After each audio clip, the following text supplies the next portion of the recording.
Kuhle masosha kuhle. Nam ndiwabonile amandla wenkolo yakwantu. Ndizofakazela ikhaya lam. Lo uthethayo nguSimniki weBoys. Ndingumajola umphangomo uqengeba.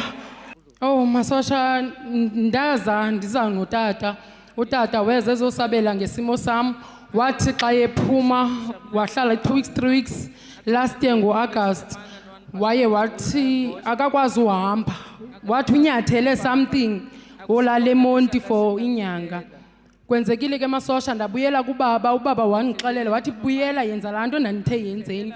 Sicelile ikhaya likufutshane nebranch, ibranch ekufutshane nathi yasenzela umsebenzi utata wayethe masiwenze. Ube ngcono kubaba. Kodwa kwalile nge-18 kaJanuary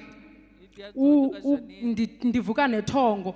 Ndithonga ubaba ingathi kuronto ekhaya kugcwele amaxhego aphethe intonga, amanye ahamba ngentonga neenwele ezimhlophe. Bathi bazolanda utata. Notata aphume kulaa ndlu azihambela athi baba yini bantwana bam nam ndiyahamba ndiyanishiya valelise. Ndothuke ndibaleke ndiye kwamama ndifike ndixelele umholi athi umholi mandibaleke ndize apha. Xa ndifowunele ekhaya kuthiwa kukuko uleqisele esibhedlele. Ndithi kumlandeli ndiyacela ndiyazi ubutata uzawushona kodwa ndiyacela nothi ngoku kuba ekhaya yonke into ihlangahlangene. Wakhupha kwidirection utata wathi makubekwe izithombe zakhe simkhulekise.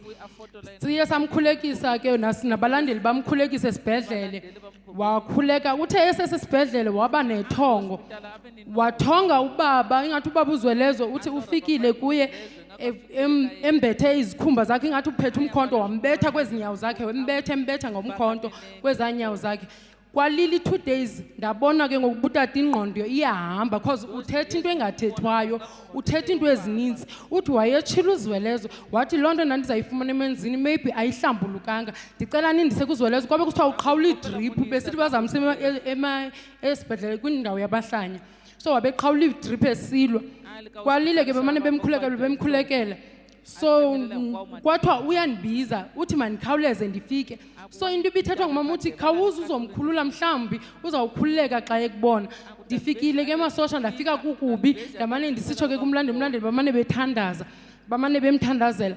Namhlanje ndizobulela because inyawo zakhe zinhle umhle kakhulu and ngoku akasayazi nokuthi bendike ndafika because uthi ingqondo zakhe bezingasebenzi ebekhanga ndibone yena. So ndizobulela masosha kutata kakhulu. Ndibulele tata ndibulele Phungane ukuthi utata amakahambanga usekhona nanku masosha. Ndibulele kakhulu.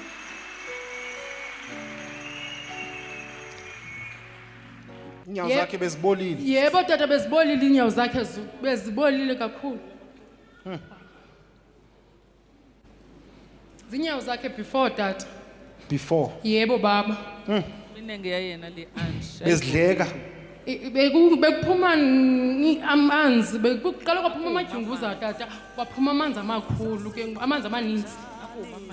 Zinjani manje? Nazi tata zingcono ukufa kakhulu. Uvalekile nezilonda tata. Thank you Uzwi.